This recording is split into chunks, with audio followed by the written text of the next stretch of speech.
Assalamualaikum warahmatullahi wabarakatuh. Selamat pagi para mahasiswa sekalian. Kembali kita bertemu di semester ganjil, semester 3, tahun akademik 2020-2021 dengan mata kuliah etika bisnis. Pertama-tama, perkenalkan saya sebagai dosen pembawa mata kuliah etika bisnis, Rahmawati Purba, dibantu oleh dua rekan saya. Saya persilakan. Saya Rusme Wahdi dan rekan kami. Saya Fonaha Hulu, SH MKN. Di sini kami bertiga akan membawakan selama satu semester mata kuliah etika bisnis, di mana pertama-tama kita ketahui etika bisnis itu adalah suatu etika atau suatu aturan yang tak tertulis, yang dijalankan dalam bisnis, dalam sebuah bisnis secara adil dan sudah sesuai dengan hukum yang berlaku di negara tersebut atau di suatu negara tempat menjalankan bisnis tersebut dengan landasan kejujuran, moral luhur, transparansi, serta bersikap profesional. Di sini para mahasiswa, kita perkenalkan etika bisnis. Adapun tujuan kalian mendapatkan mata kuliah etika bisnis, pertama, memperkenalkan argumentasi moral, khususnya di bidang ekonomi dan bisnis, serta membantu calon pebisnis seperti kalian ini nanti, para mahasiswa setelah menamatkan pendidikan di STI Bina Karya ini, akan menjadi calon-calon pebisnis dan pebisnis aslinya dalam menyusun argumentasi moral yang tepat di bidang bisnis. Yang kedua, tujuan dari mempelajari etika bisnis, menanamkan atau meningkatkan kesadaran akan adanya dimensi etis dalam berbisnis. Serta tujuan yang terakhir, membantu pebisnis ataupun calon-calon pebisnis seperti kalian para mahasiswa sekalian untuk menentukan sikap moral yang tepat di dalam profesinya kelak dalam dunia bisnis. Selanjutnya, adapun materi-materi pada mata kuliah etika bisnis ini akan disampaikan oleh Ibu Resmaweni. Oke, materi kita dalam satu semester ini, 6 bulan yang akan datang adalah yang pertama mengenai bisnis dan etika dalam dunia modern. Jadi kita akan mempelajari bagaimana sih bisnis dan etika dalam dunia modern saat ini. Kemudian yang kedua adalah teori etika bisnis. Teori etika bisnis akan kita ambil dari bukunya Bertens.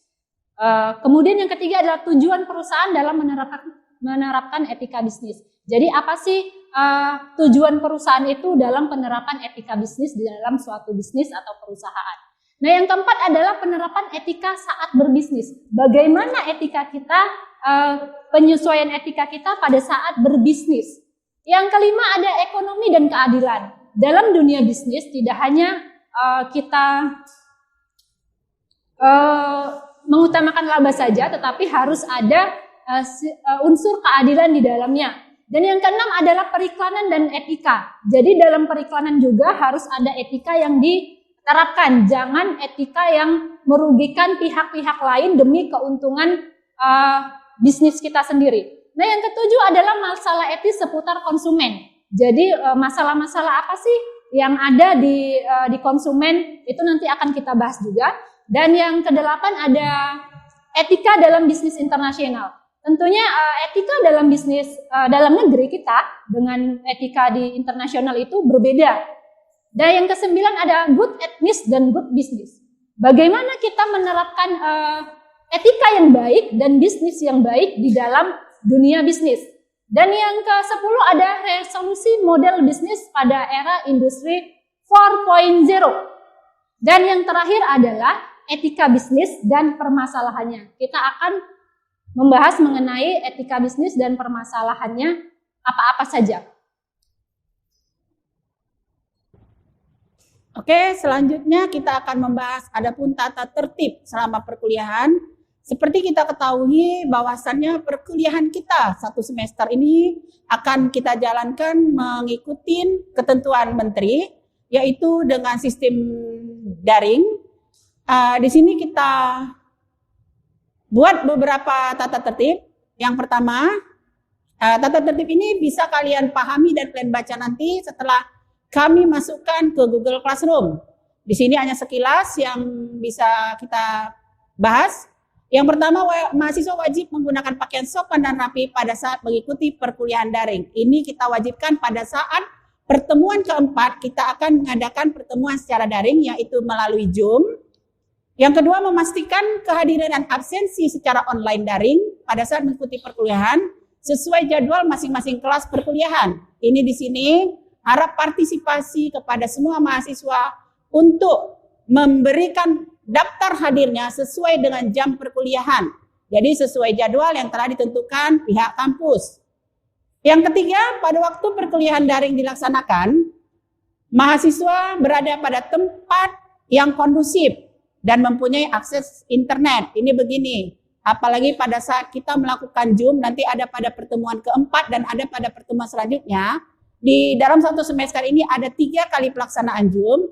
Kami harap para mahasiswa mencari tempat yang kondusif dan mempunyai jaringan akses, karena dalam pelaksanaan Zoom itu kita memang harus membutuhkan akses internet yang baik.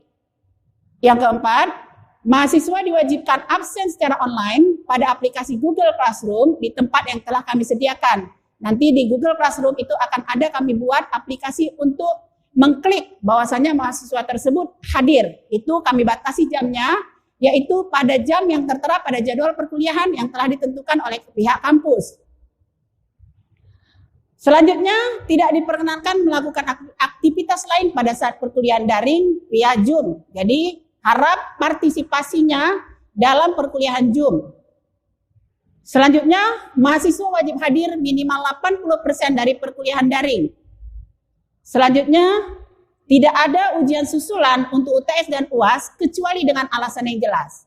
Kelaziman kita di kampus ini memang masih membolehkan adanya UTS susulan dan UAS susulan, tapi dengan alasan yang bisa diterima, dipertimbangkan, misalnya seperti adanya sakit ataupun adanya kemalangan. Selanjutnya itu protes nilai dapat dilayani paling lambat 3 hari setelah nilai keluar. Itu kita mengikutkan prosedur yang telah ditetapkan oleh pihak kampus. Yang terakhir, mahasiswa yang tidak dapat mengikuti mata kuliah wajib memberitahukan ketidakhadirannya langsung kepada dosen mata kuliah tersebut, ataupun boleh juga melalui komting kelas atau ketua kelas dan dilanjutkan ke dosen mata kuliah tersebut.